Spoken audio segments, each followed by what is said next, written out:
쾅, 육중한 판문이 닫히는 소리가 칠흑 같은 밤 공기를 찢어 발겼다. 그 소리는 마치 저승으로 가는 문이 닫히는 소리처럼 서리의 가슴에 비수를 꽂았다. 문틈으로 새어나오던 희미한 호롱불 빛마저 끊어지자 마당에는 오직 살을 내는 듯한 삭풍만이 윙윙거리며 춤을 추었다. 얇은 삼배 저고리 하나만을 걸친 서리는 문밖 대돌 아래로 내동댕이 처진 채 꽁꽁 얼어붙은 땅바닥을 10손가락으로 긁어대며 오열했다. 발가락 끝에서부터 밀려오는 감각 없는 고통이 순식간에 온몸을 휘감았지만 육신의 고통보다 더 끔찍한 것은 닫힌 방문 너머에서 들려오는 계모 최 씨의 서슬퍼런 목소리였다. 네, 인연 어디라고 감히 기어 들어오려 하느냐. 아비의 병환을 고칠 산삼을 캐오기 전에는 내 눈에 흙이 들어가더라도 이 문지방을 넘을 생각일랑 아예 말거라. 하늘이 무너지는 듯한 호통소리에 서리는 덜덜 떨리는 입술을 깨물며 문고리를 잡으려 했으나 손은 이미 동상에 걸려 감각이 없었다. 한겨울 동지 섣달 무릎까지 쌓인 눈 속에서 산삼을 찾아오라는 것은 명분일 뿐 실상은 나가 죽으라는 사형 선고나 다름없었다. 서리는 닫힌 방문을 향해 이마를 짓궂으며 애원했다. 어머니 잘못했습니다. 제발 문 좀 열어주세요. 아버지가 안에 계시지 않습니까? 한 번만 용서해 주시면 날이 밝는 대로 산으로 가겠습니다. 지금은 너무 춥고 어두워 한치 앞도 보이지 않습니다. 어머니, 그러나 방 안에서는 최 씨의 냉소 섞인 코웃음 소리만이 들려올 뿐이었다. 방 안의 따스한 온기가 문창호지 틈으로 아지랑이처럼 피어올라 밖에서 떨고 있는 서리의 처지를 더욱 비참하게 만들었다. 이 끔찍한 비극이 시작된 것은 불과 2시경 전이었다.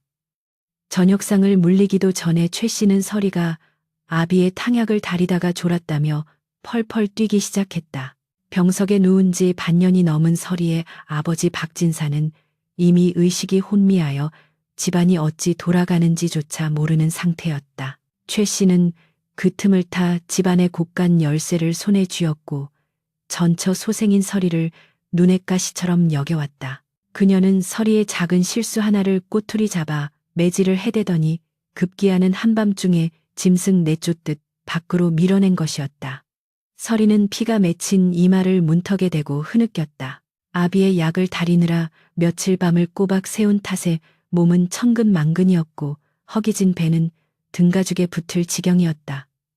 그러나 이 집 어디에도 서리가 몸을 의탁할 곳은 없었다. 방 안에서 들려오는 소리는 서리의 마지막 희망마저 짓밟아 버렸다. 영감은 약 기운에 취해 세상 모르고 자고 있으니 헛수고 말거라. 내년이 밖에서 얼어 죽든 굶어 죽든 내 알바 아니다. 꼴도 보기 싫은 것 썩 꺼지지 못할까. 최 씨는 서리가 밖에서 엿듣고 있다는 것을 알면서도 보란듯이 앙칼진 목소리를 높였다. 그녀의 목소리에는 일말의 연민도 죄책감도 묻어있지 않았다. 오로지 탐욕과 증오만이 번들거리는 독사 같은 놀림이었다. 서리는 더 이상 매달려봐야 소용없음을 깨달았다. 마당에 휘몰아치는 눈보라는 점점 더 거세져 서리의 앙상한 어깨 위에 하얀 수혜처럼 내려앉았다. 그녀는 비틀거리는 다리를 억지로 일으켜 세웠다.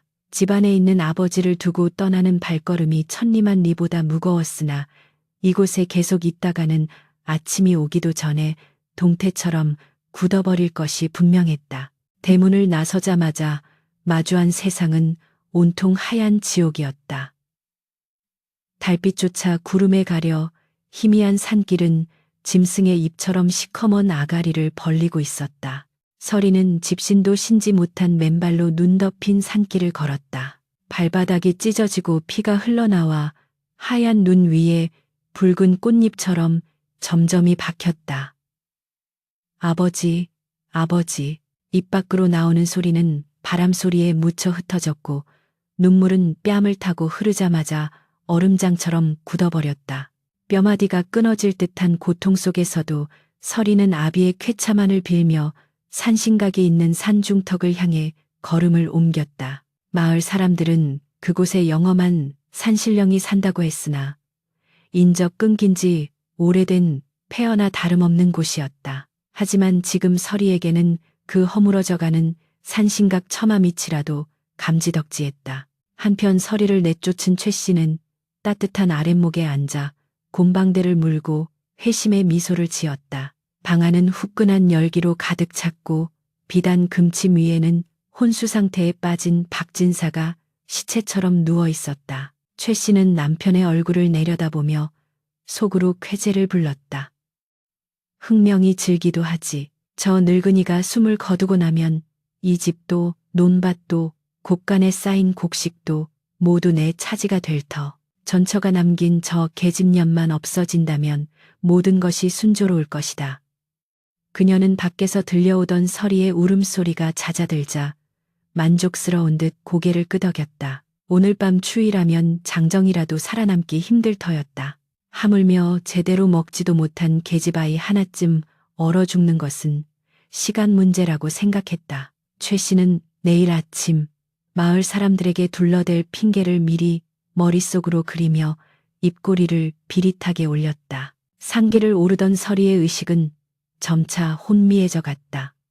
매서운 칼바람은 서리의 살깨질 벗겨낼 듯 사납게 몰아쳤고 눈보라는 앞을 분간할 수 없을 정도로 시야를 가렸다. 나무들은 기괴한 형상으로 팔을 흔들며 서리를 위협하는 도깨비들처럼 보였다. 어머니, 저를 데리러 오신 건가요? 극심한 추위와 공포 속에서 서리는 헛것을 보기 시작했다. 하얀 눈밭 위로 돌아가신 친어머니의 환영이 아른거리는 듯했다.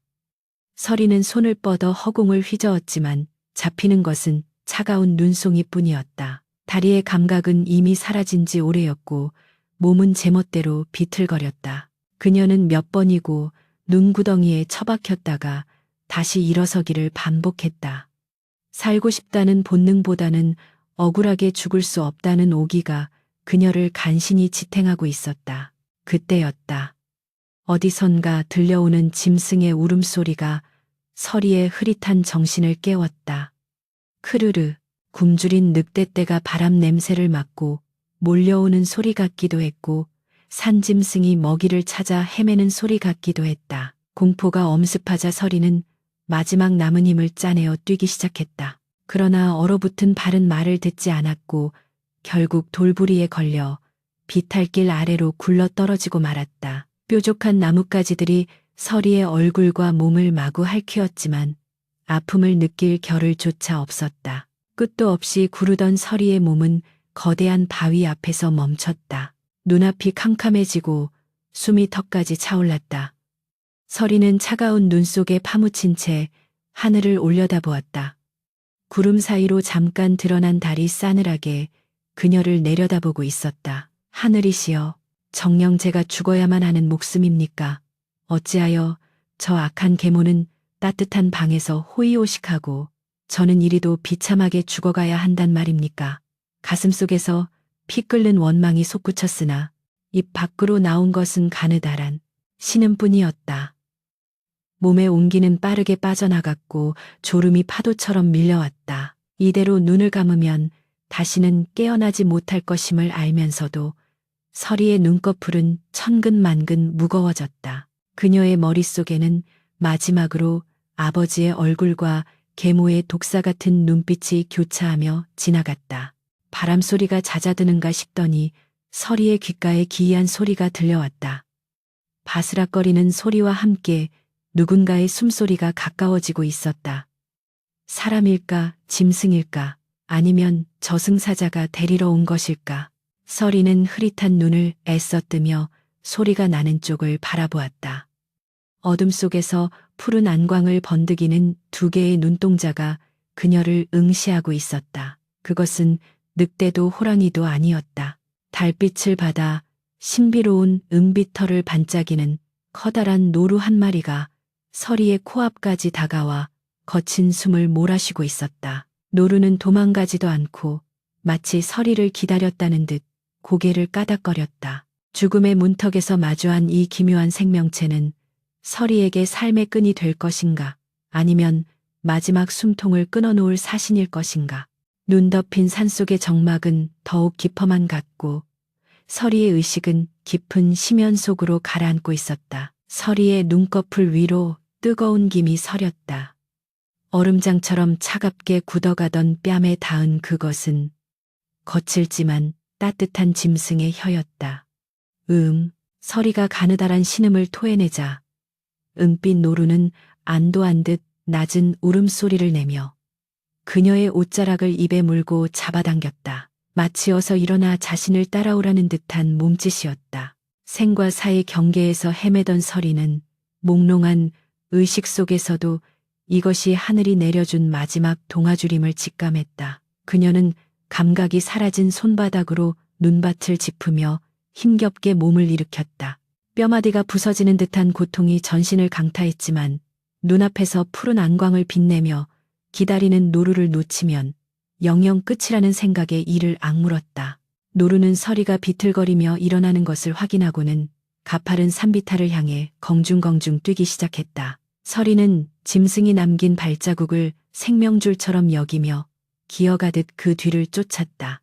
칼바람이 잦아들고 앙상한 나뭇가지들이 터널처럼 드리워진 깊은 골짜기로 들어서자 눈보라는 거짓말처럼 멈추고 기이한 정적만이 감돌았다.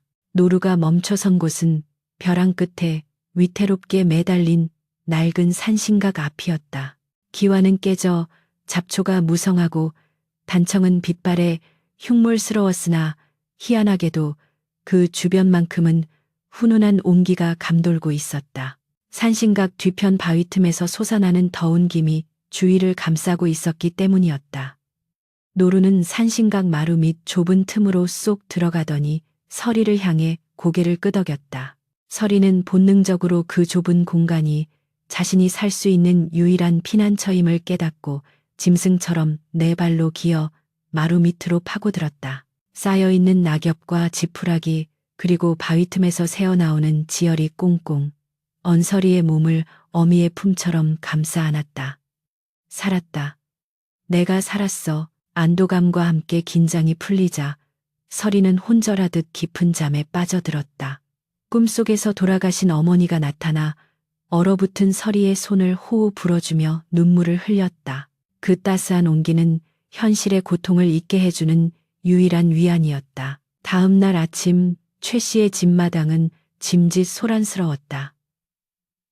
최 씨는 아침 일찍부터 대문 앞에 주저앉아 땅을 치며 통곡하는 신호를 했다. 아이고 내 팔자야. 이게 무슨 날벼락이란 말이냐. 밤새 열이 펄펄 끓더니 아비 약을 구하겠다며 나간 아이가 돌아오지 않는구나. 산신령님도 무심하시지 그 어린 것을 어찌 데려가셨단 말입니까. 그녀의 목소리는 담장을 넘어온 마을에 울려 퍼질 정도로 쩌렁쩌렁했지만 눈가에는 눈물 한 방울 맺히지 않았다. 마을 안악들이 웅성거리며 모여들자 최 씨는 미리 준비해둔 거짓말을 청산유수처럼 늘어놓았다. 어젯밤에 서리가 아비 병환 때문에 걱정이 태산 같더니 기어이 새벽녘에 몰래 나간 모양입니다. 내가 그리 말렸건만 효심이 지극한 아이라 어미 말도 안 듣고 기어코. 최 씨는 옷소매로 마른 눈가를 훔치며 곁눈질로 사람들의 반응을 살폈다. 마을 사람들은 수군거렸다. 저 여편네 며칠 전부터 서리를 쥐잡듯 잡더니 기어이 사단이 났구먼. 이 엄동설 안에 갱겹 옷 하나 입은 아이가 산에 갔으니 살아 돌아오긴 글렀지. 개중에는 최 씨의 표독스러운 성정을 아는 이들이 의심의 눈초리를 보냈지만 서슬퍼런 최 씨의 기세에 눌려 감히 면전에서 따져 묻는 이는 없었다. 게다가 박진사가 병석에 누운 뒤로 집안의 실권을 쥔 최 씨는 빚을 탕감해 준다는 핑계로 마을 사람들의 입을 막아오던 터였다. 최 씨는 마을 장정 몇 명을 시켜 산입구를 대충 수색하는 척하다가 날이 저물자 기다렸다는 듯이 수색을 중단시켰다. 눈이 이리 많이 왔으니 시신이라도 찾으면 다행이겠지만 산짐승 밥이 되었을 게 뻔하지요. 아이고 불쌍한 것 장례라도 치러줘야 할 텐데 시신조차 없다니. 그녀는 서둘러 서리의 낡은 옷가지를 마당 한 구석에서 태우며 입꼬리를 비릿하게 올렸다. 타오르는 불길 속에 서리의 흔적이 재가 되어 사라지는 것을 보며 최 씨는 이제야말로 집안의 모든 재물이 온전히 자신의 것이 되었다고 확신했다. 시간은 흘러 계절은 바뀌고 눈 녹은 물이 계곡을 채우는 봄이 찾아왔다. 죽은 줄만 알았던 서리는 산신각 마루 밑에서 짐승처럼 끈질긴 생명력을 이어가고 있었다. 처음 며칠은 고열에 시달리며 사경을 헤맸으나 은빛 노루가 물어다 주는 산밤과 도토리, 그리고 이름 모를 약초들을 씹어 삼키며 기력을 회복했다. 노루는 마치 산신령의 사자라도 되는 양서리가 굶주릴 때면 어김없이 먹을 것을 가져다 주었고, 추운 밤이면 서리의 곁에 웅크리고 누워 체온을 나누어 주었다. 서리는 점차 산 생활에 적응해 갔다. 고운 비단옷 대신 캐논쿨과 거적대기를 걸쳤고, 하얗던 얼굴은 그을리고 거칠어졌지만 눈빛만은 예전보다 더욱 형형하게 빛났다. 그녀는 약초를 캐며 아비의 병을 고칠 방도를 찾았고, 산신각 뒤편 바위에 정화수를 떠놓고 매일 밤 치성을 드렸다. 산신령님, 저를 살려주신 은혜 잊지 않겠습니다. 부디 저 악독한 계모의 소나귀에서 아버지를 지켜주시고 언젠가 제가 돌아가 억울함을 씻을 수 있게 도와주소서. 서리의 간절한 기도는 산바람을 타고 하늘에 닿는 듯했다. 반면 마을의 최 씨는 날이 갈수록 재산을 불려나갔다. 박진사의 논밭을 팔아치우고 고리 대금업에 손을 대어 가난한 소작농들의 고열을 빨아먹었다. 집안 곳간에는 쌀가마니가 천장까지 쌓였고, 최 씨는 비단옷을 겹겹이 껴입고 기름진 음식으로 배를 채웠다. 그러나 기이하게도 재물이 쌓일수록 그녀의 마음은 편치 않았다. 밤마다 알 수 없는 불안감에 시달리며 잠을 설쳤다. 바람이 문풍지를 때리는 소리가 마치 서리가 문을 긁어대는 소리처럼 들렸고, 부엉이 우는 소리는 어머니 추워요라고 흐느끼는 서리의 목소리 같아 소스라치게 놀라 깨기 일쑤였다. 어느 날 밤에는 꿈속에서 눈이 꼿한 서리가 나타나 최 씨의 목을 조르는 악몽을 꾸었다. 네, 2년 내 자리를 내놓거라. 아버지를 내놓거라. 꿈속의 서리는 온몸이 파랗게 얼어붙은 채 입에서 검은 피를 토해내고 있었다. 최 씨는 비명을 지르며 깨어났지만 등줄기는 식은 땀으로 흥건히 젖어 있었다. 이게 다 그년 귀신이 붙어서 그래. 굿이라도 한 판 버려야 하나. 최 씨는 불안한 마음에 무당을 불러 굿판을 버리기도 했지만 효험은 잠시뿐이었다. 오히려 집안에는 음산한 기운이 감돌기 시작했다. 멀쩡하던 항아리가 저절로 깨지거나 밥을 지으면 쌀이 붉게 변해 피처럼 보이는 해괴한 일들이 잇따랐다. 병석에 누운 박진사의 상태도 더욱 악화되어 이제는 사람을 알아보지 못하고 헛소리만 중얼거렸다. 서리야, 우리 서리 어디 갔느냐. 춥다. 춥구나. 박진사의 쉰 목소리는 최 씨의 신경을 긁어댔다. 최 씨는 남편의 입에 탕약을 억지로 들이부으며 쏘아붙였다. 영감 정신 차리시오. 그녀는 죽어서 귀신이 된 지 오래요. 자꾸 헛소리하면 저승길 재촉하는 수밖에 없으니 잠자코 계시오. 그녀의 눈빛에는 살기가 번득였다. 남편이 죽어야 모든 재산이 법적으로 자신의 아들 몫이 될 터였기에 그녀는 내심 밖 진사가 하루빨리 숨을 거두기만을 기다리고 있었다. 그러던 어느 날 최 씨의 집에 흉흉한 소문이 돌기 시작했다. 산에 약초를 캐러 갔던 마을 나무꾼이 귀신을 보았다는 것이었다. 글쎄, 산중턱패 산신각 근처에서 머리를 산발한 여자가 짐승들과 어울려 다니더란 말일세. 눈빛이 어찌나 무섭던지 사람 같지가 않더라고. 마을 사람들은 그것이 억울하게 죽은 서리의 원기라며 수군댔다. 이 소식은 곧 최 씨의 귀에도 들어갔다. 그녀는 밥숟가락을 떨어뜨릴 정도로 경악했다. 뭐라 산신각 설마 그년이 살아있다는 말이냐. 최 씨의 가슴 속에서 공포와 의구심이 독버섯처럼 피어올랐다. 만약 서리가 살아있다면 자신이 저지른 모든 악행이 드러날 것이고 재산 또한 빼앗길지 모른다는 두려움이 엄습했다. 그녀는 신복 하인인 개똥이를 은밀히 불렀다. 개똥이는 돈이라면 살인도 마다하지 않는 질 나쁜 사내였다. 네가 산에 올라가 확인해 보거라. 정말 그년이 살아있는지 아니면 헛것을 본 것인지. 만약 살아있다면 최 씨는 손으로 목을 긋는 신염을 하며 눈을 부라렸다. 쥐도 새도 모르게 처리하고 오너라. 성공하면 논 5 마지기를 떼어주마. 개똥이의 눈이 탐욕으로 번들거렸다. 그는 허리춤에 낫을 차고 어둠을 틈타 산으로 향했다. 최 씨는 개똥이가 떠난 뒤에도 불안감을 떨칠 수 없었다. 방 안을 서성거리며 손톱을 물어뜯었다. 창밖에는 여름 장마를 알리는 굵은 빗방울이 후두둑 떨어지기 시작했다. 빗소리는 마치 하늘이 흘리는 눈물처럼 처연하게 들려왔지만 최 씨의 귀에는 다가올 파멸을 예고하는 북소리처럼 들렸다. 그 시각 산신각 마루 밑에서 비를 피하던 서리는 가슴이 옥죄어 오는 통증을 느꼈다. 곁에 있던 은빛 노루가 갑자기 자리에서 벌떡 일어나 털을 곤두세우며 낮게 으르렁거렸다. 짐승의 예민한 감각이 살기를 감지한 것이다. 서리는 직감적으로 위험이 닥쳐오고 있음을 알았다. 그녀는 낡은 낫을 손에 쥐고 어둠 속을 응시했다. 빗줄기 사이로 누군가가 저벅저벅 걸어오는 발자국 소리가 들려왔다. 그것은 산짐승의 것이 아닌 탐욕에 찌든 인간의 발소리였다. 누구냐 서리의 외침에 어둠 속에서 불쑥 나타난 그림자가 비릿한 웃음을 흘렸다. 흐흐흐, 질긴 목숨이로구나. 아씨 저승길이 외롭지 않게 모시러 왔습니다. 번개가 번쩍이는 순간 개똥이의 흉악한 얼굴과 번뜩이는 낱날이 드러났다. 서리는 물러서지 않고 노루의 등 뒤로 손을 뻗어 바닥에 있는 돌멩이를 집어들었다. 이제 더 이상 도망칠 곳도 물러설 곳도 없었다. 살아남기 위한 처절한 사투가 시작되려는 찰나였다. 번쩍 칠흑 같은 어둠을 가르는 섬광과 함께 천지를 뒤흔드는 뇌성이 장렬했다.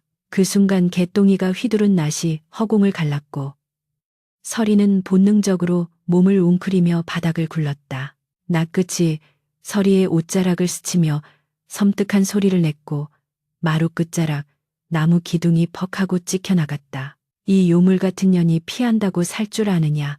개똥이는 살기를 띠며 다시금 낫을 치켜들었으나 그의 동작은 거기까지였다. 어둠 속에 웅크리고 있던 은빛 노루가 번개 같은 속도로 튀어올라 개똥이의 가슴팍을 들이받은 것이다. 컥 억소리와 함께 거구의 사내가 뒤로 낮아빠졌다. 보통의 짐승이라기엔 믿기 힘들 정도의 괴력이었다. 노루는 넘어진 개똥이의 배 위로 올라타 앞발로 그의 명치를 누르며 흉포한 이빨을 드러냈다. 평소에 온순하던 눈망울은 사라지고 마치 지옥에서 온야차와 같은 붉은 안광이 이글거리고 있었다. 개똥이는 공포에 질려 사시나무 떨듯 떨었다. 눈앞의 짐승은 단순한 노루가 아니었다. 빗줄기 사이로 보이는 그 형상은 마치 산을 지키는 수호신이 분노하여 현신한 듯 거대하고 압도적이었다. 서리는 떨리는 다리를 부여잡고 일어섰다. 비에 젖은 머리카락이 얼굴에 달라붙어 처녀 귀신 같은 형색이었으나 그녀의 눈빛만은 서리빨처럼 차가웠다. 그녀는 바닥에 떨어진 낫을 주워들고 개똥이를 내려다보았다. 내 이놈 하늘이 두렵지 않으냐. 이곳은 산신령님이 머무시는 신성한 곳이다. 감히 살생을 하려 들다니 내 놈의 사지가 멀쩡할 줄 알았더냐. 서리의 일갈은 천둥소리와 섞여 마치 하늘의 호통처럼 개똥이의 귓전을 때렸다. 개똥이는 오금이 저려 일어날 생각조차 하지 못하고 바닥을 기며 애원했다. 사살려 주십시오.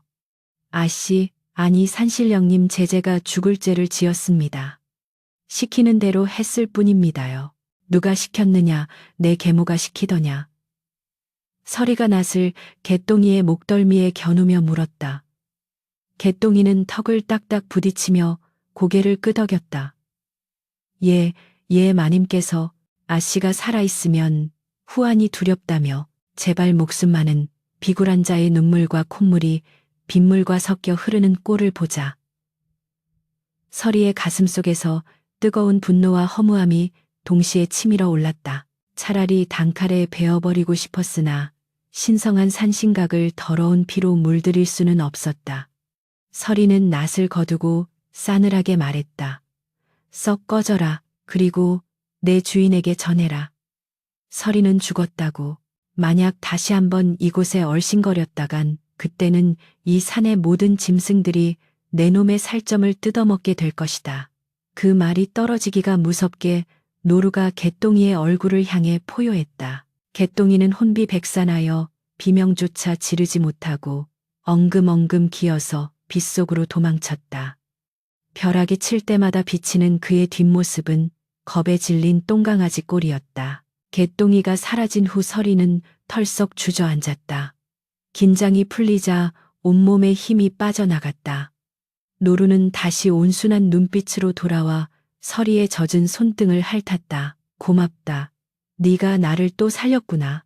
서리는 노루의 목을 끌어안고 하염없이 눈물을 흘렸다. 살아남았다는 안도감보다는 자신을 죽이려 한 계모에 대한 배신감과 증오가 가슴을 찢어놓았다. 빗줄기는 밤새도록 퍼부었고 서리는 뜬 눈으로 밤을 새우며 다짐하고 또 다짐했다. 더 이상 숨어 지내지 않으리라. 반드시 살아서 돌아가 아버지의 병을 고치고 그 악독한 여인에게 죗값을 치르게 하리라. 그날 밤 산신각 뒤편 바위 틈에서 신비한 빛이 새어나오더니 서리의 몸을 감쌌다. 그것은 산신령이 그녀의 결심에 응답하는 징조와도 같았다. 며칠 후 개똥이는 만신창이가 된 몸으로 최 씨 앞에 나타났다. 그는 공포에 질려 횡설수설했다. 마마님, 그건 사람이 아닙니다. 귀신입니다. 아니, 산신령이 둔갑한 구미호입니다. 요 최 씨는 곰방대를 집어던지며 소리쳤다. 이 쓸모없는 놈 계집애 하나 처리 못하고 무슨 헛소리냐. 그러나 개똥이는 바닥에 머리를 되치며 읍소했다. 진정입니다. 제가 낫을 휘두르자마자 집채만 한 괴물이 나타나 저를 덮쳤고 그년의 눈에서 파란 불이 뿜어져 나왔습니다. 벼락이 치고 땅이 갈라지는데 제가 살아 돌아온 게 기적입니다요. 그의 몰골은 거짓을 말하는 자의 것이 아니었다. 옷은 갈기갈기 찢어졌고 몸 곳곳에는 짐승의 발톱 자국이 선명했다.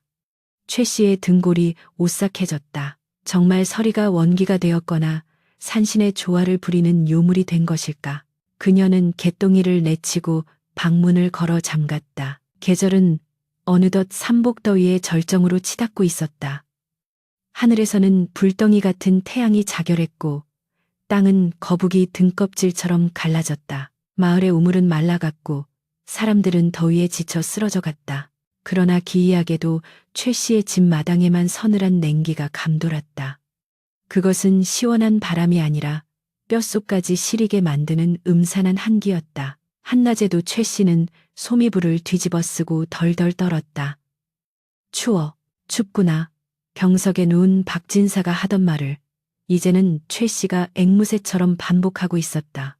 그녀의 귀에는 밤낮을 가리지 않고 환청이 들려왔다. 서리의 웃음소리, 노루의 울음소리, 그리고 자신의 이름을 부르는 저승사자의 목소리까지 최 씨는 점점 미쳐가고 있었다. 밥상에 올라온 고기 반찬이 썩은 내 진동하는 쥐고기로 보이고 물을 마시려 하면 핏물이 되어 흐르는 환영에 시달렸다. 그러던 중 마을에 기이한 소문이 돌기 시작했다. 산속에서 약초를 캐는 신비한 여인이 나타나 죽어가던 병자들을 살려낸다는 이야기였다. 글쎄, 윗마을 김서방네 아이가 열병으로 다 죽어가는데 웬 여인이 나타나 산삼달인 물을 먹이고 사라졌다지 뭔가. 그 덕에 아이가 씻은 듯이 나았다는구먼. 그 여인이 입은 옷이 남루하긴 해도 얼굴에서 광채가 나고 짐승들을 거느리고 다닌다더군. 혹시 산신령님의 딸이 아닐까 소문은 꼬리에 꼬리를 물고 퍼져나갔다. 사람들은 그 여인을 산신녀라고 부르며 칭송했다. 최 씨는 그 소문을 듣자마자 직감했다. 그것이 서리임을. 죽었다고 믿었던, 아니 죽었어야만 했던 전처의 딸이 살아서, 그것도 사람들의 존경을 받는 존재가 되어 돌아오고 있었다. 최 씨의 공포는 극에 달했고 그 공포는 곧 광기 어린 사례로 변모했다. 한편 서리는 산속 깊은 곳 사람의 발길이 닿지 않는 절벽 틈에서 마침내 천년 묵은 산삼을 발견했다. 노루가 안내해준 곳이었다. 신봤다라고 외칠 기력도 없이 서리는 떨리는 손으로 조심스럽게 산삼을 캐냈다. 뿌리에서 뿜어져 나오는 그윽한 향기가 코끝을 찔렀다. 이것이라면 죽어가는 아버지의 원기를 회복시키고 정신을 맑게 할 수 있을 터였다. 서리는 산삼을 품에 안고 산 아래 마을을 내려다보았다. 찌는 듯한 폭염 속에서 고통받는 마을 풍경이 한눈에 들어왔다. 그리고 저 멀리 기와지붕이 으리으리한 자신의 집안이 지금은 마귀 소굴이나 다름없는 그곳이 보였다. 아버지 조금만 기다리세요. 제가 갑니다. 서리의 눈빛은 더 이상 도망자의 것이 아니었다. 그녀는 이제 당당히 세상 밖으로 나갈 준비를 마쳤다. 그녀가 약초를 구해 사람들을 도운 것은 단순히 선행이 아니었다. 자신을 지지해줄 아군을 만들고 최 씨의 악행에 맞설 명분을 쌓는 치밀한 계획의 일부였다. 소문이 퍼질수록 최 씨는 궁지에 몰렸다. 마을 사람들은 점차 최 씨의 집을 손가락질하며 수군대기 시작했다. 전처 딸을 내쫓아 죽게 만들더니 그 딸은 산신녀가 되어 돌아오고 계모는 미쳐간다는군. 천벌을 받을 게야. 사람들의 눈초리가 비수처럼 꽂히자 최 씨는 이성을 잃었다. 그녀는 더 이상 개똥이 같은 하수인을 시켜 몰래 처리할 단계가 아님을 깨달았다. 서리를 그냥 두었다가는 자신의 모든 것이 무너질 판이었다.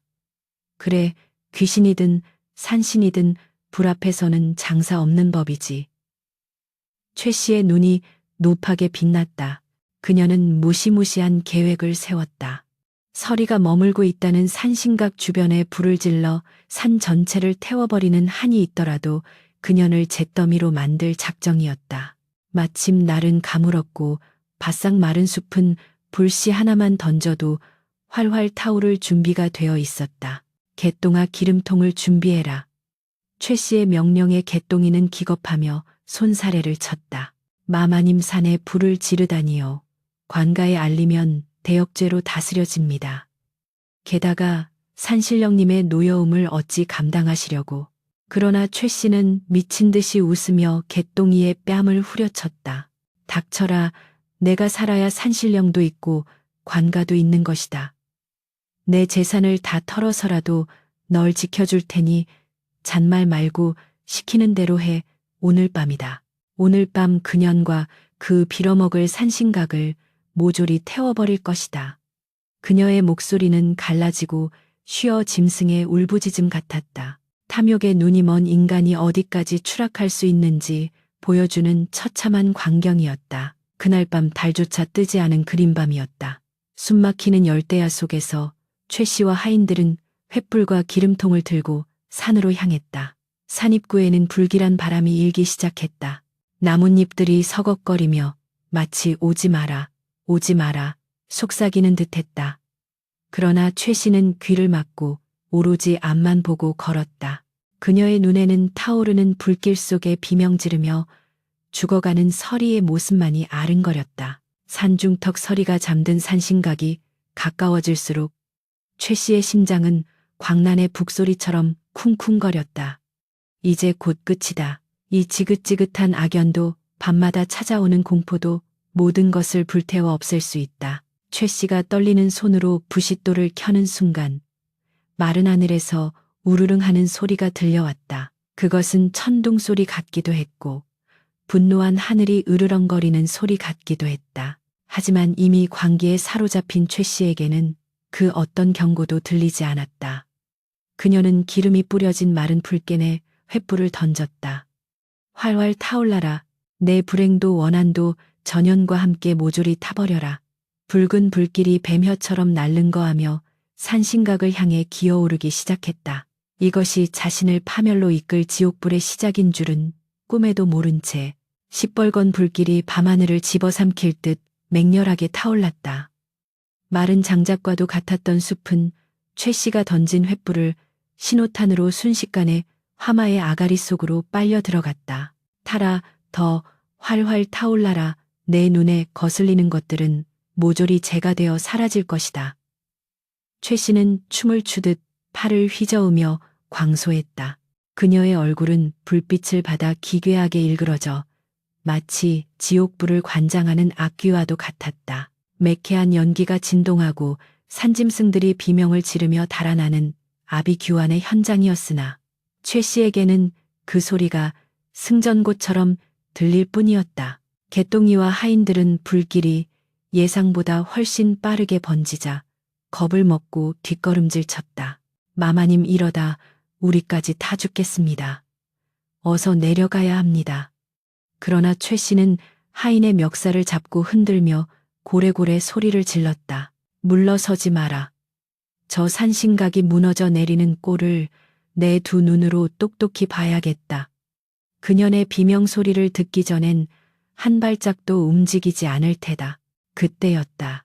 산신각 처마 끝에 불길이 닿으려는 찰나 맑았던 밤하늘이 순식간에 먹물을 뿌린 듯 검게 변했다.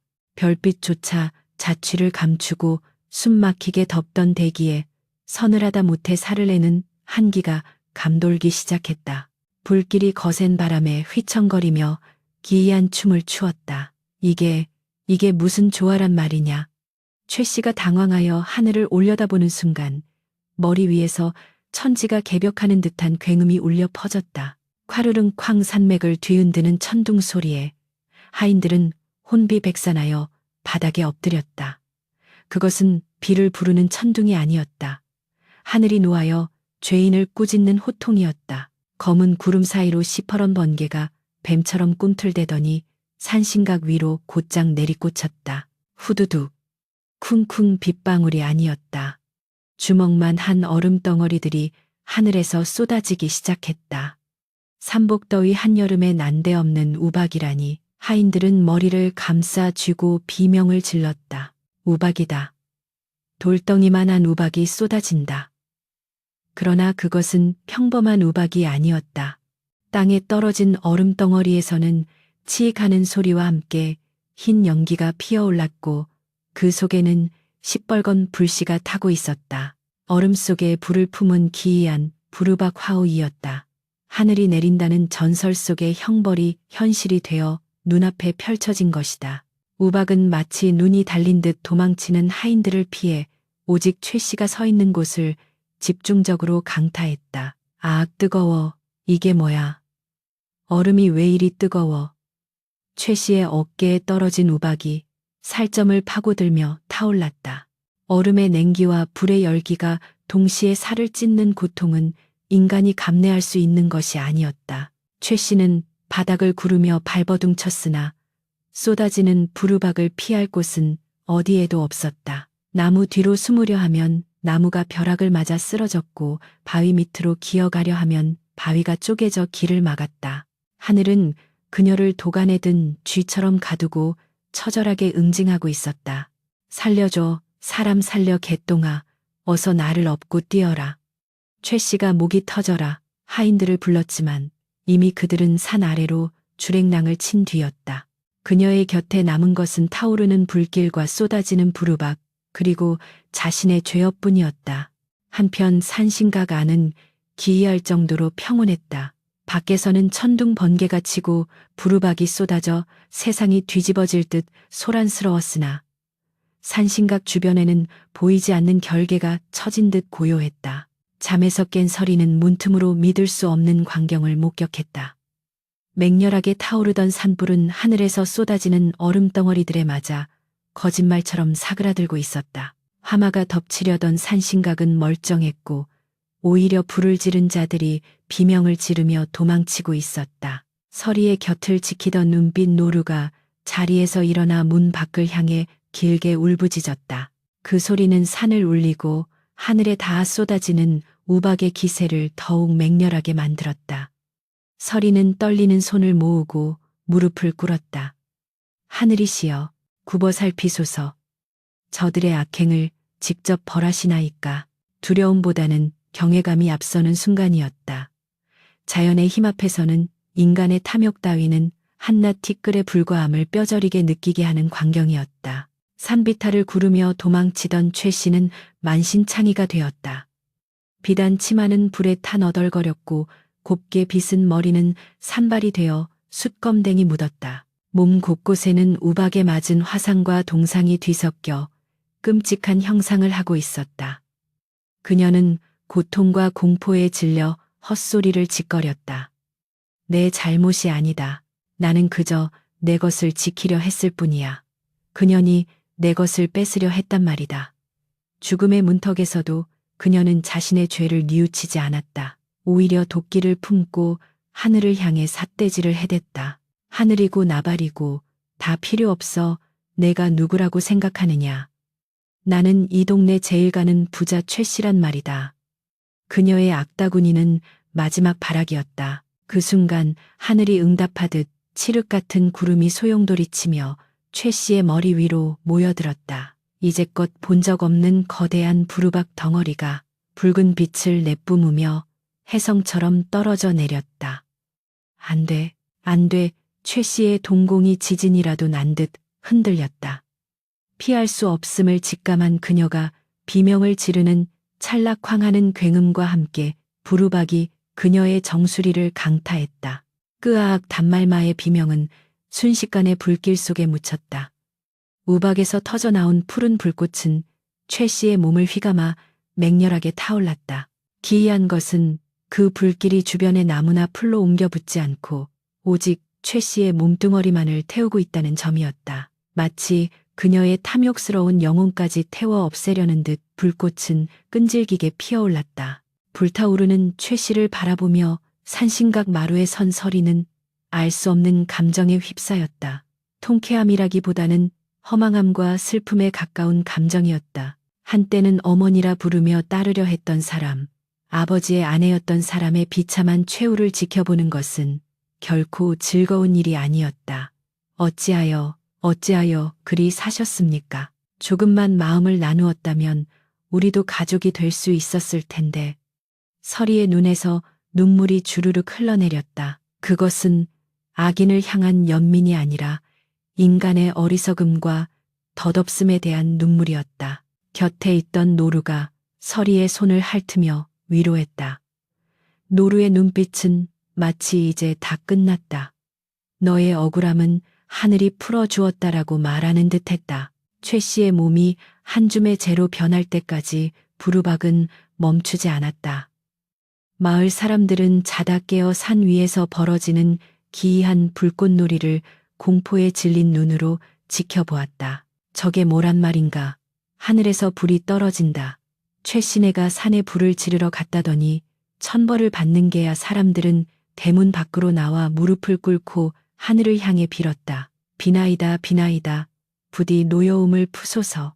그날 밤 마을의 모든 이들은 하늘의 눈이 시퍼렇게 살아있음을 똑똑히 목격했다. 죄 지은 자는 반드시 벌을 받고 선한 자는 보호받는다는 오래된 진리가 눈앞에서 증명되고 있었다. 시간이 얼마나 흘렀을까. 최 씨의 비명소리가 잦아들고 타오르던 불길이 사그라지자 거짓말처럼 하늘이 개기 시작했다. 먹구름이 물러가고 둥근 보름달이 모습을 드러냈다. 달빛은 폐허가 된 숲과 새까맣게 타버린 최 씨의 흔적, 그리고 그 가운데 우뚝 솟은 산신각을 비추었다. 폭풍이 지나간 자리는 고요했다. 오직 타다 남은 연기만이 모락모락 피어올라 하늘로 승천하고 있었다. 서리는 품속에 고이 간직한 산삼을 꺼내 들었다. 천년의 세월을 견딘 산삼은 달빛을 받아 신비로운 황금색 빛을 발하고 있었다. 이제 돌아갈 시간이었다. 아버지를 살리고 무너진 집안을 일으켜 세우고 자신의 잃어버린 이름을 되찾을 시간이었다. 서리는 노루에게 깊이 허리 숙여 절을 올렸다. 산신령님, 은혜는 죽어서도 잊지 않겠습니다. 노루는 서리의 인사를 받듯 머리를 숙이더니 호련히 숲속 어둠 속으로 사라졌다. 마치 제 할 일을 다 마친 수호신이 본래의 자리로 돌아가는 뒷모습 같았다. 서리는 집신 끈을 단단히 동여매고 산을 내려오기 시작했다. 올라올 때는 쫓기는 짐승처럼 비참했으나 내려가는 발걸음은 그 어느 때보다 당당하고 힘찼다. 그녀의 뒤로 동이 터오고 있었다. 붉은 태양이 솟아오르며 서리의 앞길을 환하게 비추었다. 그것은 새로운 시작을 알리는 서곡이었다. 산 아래 마을 어귀에 다다르자 만신창이가 된 채 도망쳤던 개똥이와 하인들이 관아의 포졸들에게 붙잡혀 끌려가고 있는 모습이 보였다. 그들은 서리를 보자마자 귀신을 본 듯 기겁하며 주저앉았다. 아, 아씨, 살아계셨군요. 살려주십시오. 저희는 그저 시키는 대로 했을 뿐입니다. 서리는 그들을 차갑게 내려다보며 말했다. 죄는 지은 대로 가고 물은 흐르는 대로 가는 법. 너희들의 죄는 관아에서 판결해 줄 것이다. 그녀의 목소리에는 서리빨 같은 위엄이 서려 있었다. 마을 사람들은 죽은 줄 알았던 서리가 살아 돌아오자 환호하며 몰려들었다. 아이고, 아씨, 정말 살아계셨군요. 하늘이 도우셨어. 하늘이 도우셨어. 사람들은 서리를 애워싸고 눈물을 흘리며 반겼다. 그 소란 속에서 서리는 묵묵히 집을 향해 걸음을 옮겼다. 이제 마지막으로 해야 할 일이 남아 있었다. 병석에 누운 아버지를 살리고 텅 빈 집안에 다시 온기를 불어넣는 일이었다. 최 씨가 사라진 집은 을씨년스러웠으나 서리가 대문을 들어서자마자 마당에 빛난 촛꽃이 향기를 내뿜으며 주인을 맞이했다. 서리는 떨리는 손으로 방문을 열었다. 곰팡내와 퀴퀴한 양냄새가 진동하는 방 안은 마치 무덤 속처럼 어두침침했다. 한때 쩌렁쩌렁한 호령으로 집안을 다스리던 박진사는 이제 가죽만 남은 앙상한 몰골로 누더기 같은 이불 속에 파묻혀 있었다. 아버지, 서리의 목소리가 메마른 공기를 타고 흩어졌다. 인기척에 박진사의 눈꺼풀이 파르르 떨렸으나 초점 없는 눈동자는 허공만을 응시할 뿐이었다. 서리는 아비의 머리맡에 앉아 품속에서 꺼낸 천년 묵은 산삼을 정성스레 다듬었다. 부엌으로 달려가 약탕관을 올리고 산신령이 점지해준 약수와 함께 산삼을 넣고 다리기 시작했다. 타닥타닥 타오르는 아궁이 불빛을 바라보며 서리는 간절히 기도했다. 비나이다, 비나이다. 제 목숨을 거두어 가셔도 좋으니 부디 아버지만은 살려주소서. 이 약이 아비의 몸에 피가 되고 살이 되어 지난날의 고통을 씻어내게 하소서. 그녀의 정성이 하늘에 닿은 것일까. 약탕관에서는 그윽하고 신비로운 향기가 피어오르며 온 집안의 잡내를 몰아냈다. 서리는 숟가락으로 탕약을 떠서 아버지의 입에 조심스럽게 흘려 넣었다. 굳게 닫혀있던 박진사의 입술이 조금씩 열리고 목울대가 움직이며 약을 받아 넘겼다. 한 숟가락 두 숟가락, 약 기운이 퍼지자 창백하던 그의 얼굴에 조금씩 홍조가 돌기 시작했다. 밤을 꼬박 새워 간호하던 서리가 깜빡 잠이 들었을 때였다. 서리야, 갈라지고 쉬었지만 분명하고 따뜻한 목소리가 그녀의 귓가를 울렸다. 서리가 소스라치게 놀라 눈을 뜨니 박진사가 맑아진 눈으로 딸을 바라보고 있었다. 아, 아버지, 알아보시겠습니까? 접니다. 서리입니다. 서리는 아버지의 가슴에 얼굴을 묻고 오열했다. 박진사의 거친 손이 딸의 머리를 쓰다듬었다. 미안하다. 내 눈이 멀어 너를 알아보지 못하고 그 모진 세월을 견디게 했구나. 못난 아비를 용서해다오. 두 부녀의 눈물이 이불을 적셨고 그동안 쌓였던 원망과 그리움이 봄눈 녹듯 사라져 내렸다. 최 씨가 비참한 최후를 맞이한 다음 날 마을은 발칵 뒤집혔다.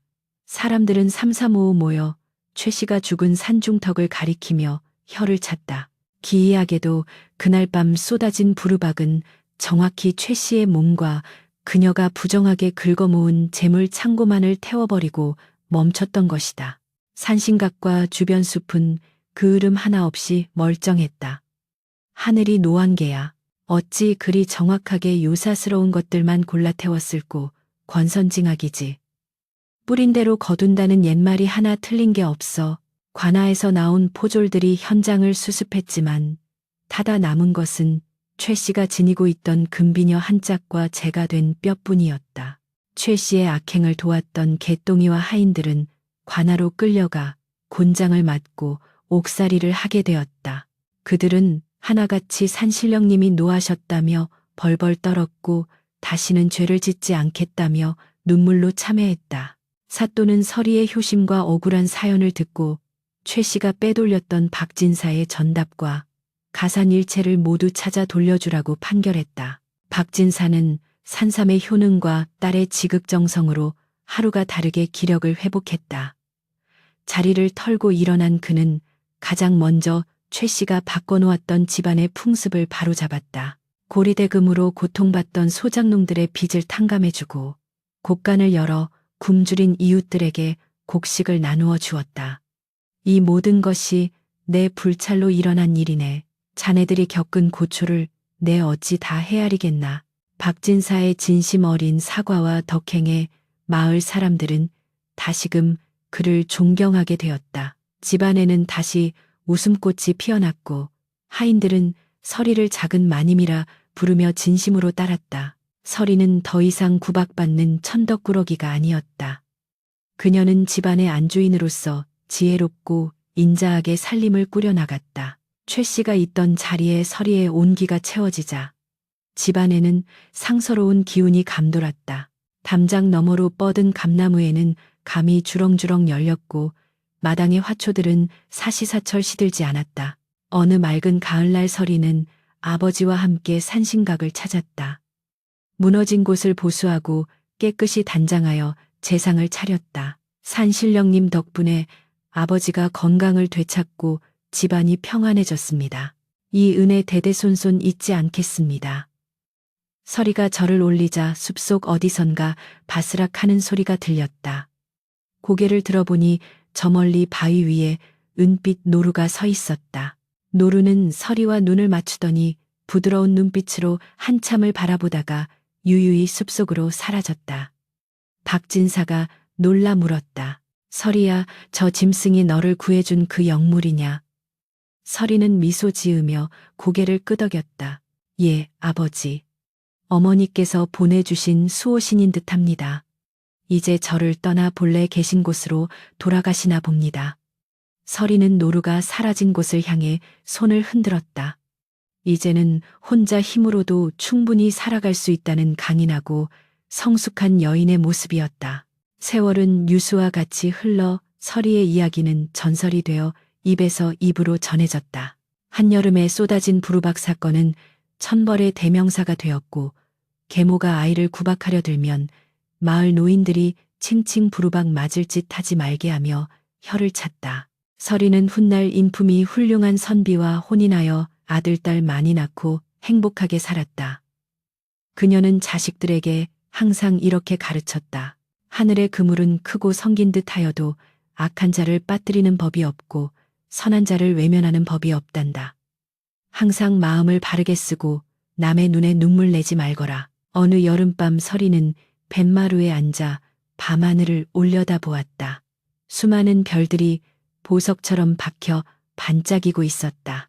그중 유난히 밝게 빛나는 별 하나가 마치 자신을 향해 윙크를 하는 듯했다. 서리의 입가에 평온한 미소가 번졌다. 마당에는 시원한 바람이 불어와 그녀의 옷자락을 살며시 흔들었다. 과거의 시련은 걸음이 되어 그녀의 삶을 더욱 단단하고 풍요롭게 만들었다. 사필귀정, 사필귀정.